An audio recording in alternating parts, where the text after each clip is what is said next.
헤겔은 1831년에 세상을 떠났지만 그의 철학은 그의 죽음 이후 오히려 더 큰 논쟁을 불러일으켰다. 헤겔 이후의 현대 철학은 상당 부분 헤겔을 계승하거나 헤겔을 비판하거나 헤겔을 다시 해석하는 역사였다고 말해도 지나치지 않다. 마르크스는 헤겔의 변증법을 물질과 노동의 역사로 바꾸었고, 키르케고르는 헤겔의 거대한 체계에 맞서 개인의 실존과 결단을 강조하였다. 니체는 역사와 이성의 목적론을 의심했고, 하이데거는 존재 물음의 관점에서 헤겔을 다시 읽었다.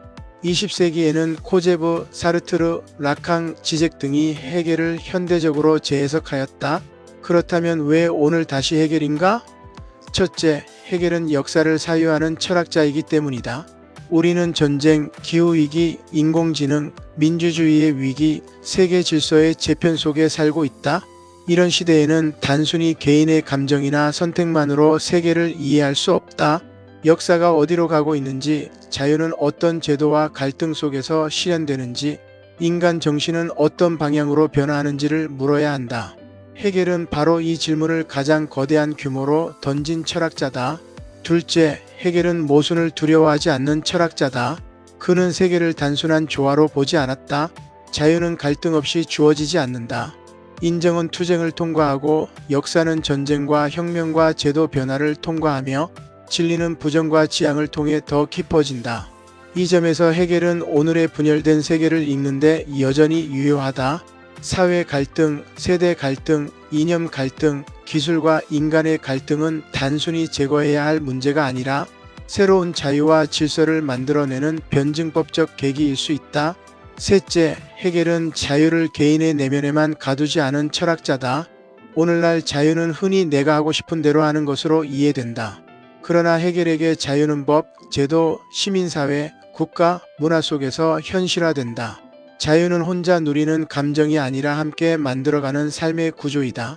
그래서 헤겔은 민주주의, 법치, 시민사회, 공공성의 문제를 다시 생각하게 만든다. 이 지점에서 영화 오펜하이머를 연결할 수 있다. 이 영화는 한 천재 과학자의 개인 전기가 아니라 과학과 국가, 전쟁과 윤리, 지식과 책임이 충돌하는 현대사의 드라마이다. 사실 오펜하이머는 원자폭탄 개발을 통해 역사의 방향을 바꾼 인물이지만 동시에 자신이 만든 결과 앞에서 깊은 윤리적 고뇌를 겪는다. 헤겔식으로 보면 이 영화는 개인의 천재성이 역사적 제도와 국가 권력, 세계 정치와 결합할 때 어떤 모순을 낳는지를 보여준다. 물론 오펜하이머의 비극은 지식이 부족해서 생긴 것이 아니다. 오히려 너무 강력한 지식이 국가와 전쟁의 논리 속에 들어갈 때 발생한 비극이다. 이것은 오늘날 인공지능 시대와도 닮아 있다.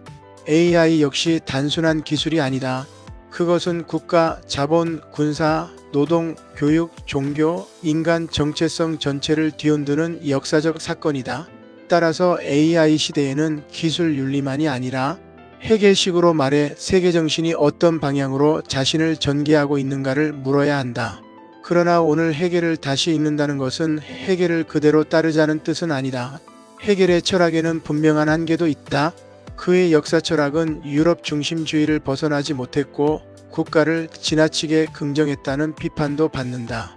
또한 자연과 비인간 생명에 대한 사유는 셸링만큼 풍부하지 않다.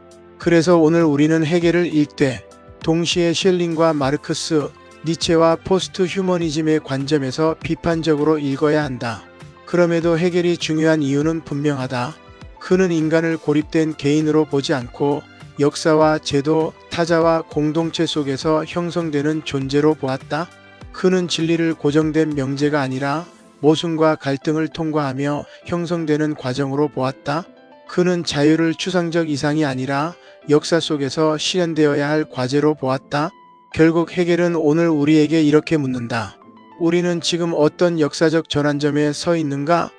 그리고 이 전환 속에서 자유는 더 깊어지고 있는가? 아니면 더 얕아지고 있는가? 헤겔을 다시 읽는다는 것은 과거의 거대한 체계를 반복하는 일이 아니다. 그것은 오늘의 세계를 더 깊이 사유하기 위해 역사와 자유, 모순과 책임의 언어를 다시 회복하는 일이다. 그런 점에서 헤겔은 여전히 끝난 철학자가 아니다. 그는 오늘의 위기 속에서도 우리에게 역사를 생각하라고 자유를 묻고 정신의 방향을 성찰하라고 요청하는 철학자이다.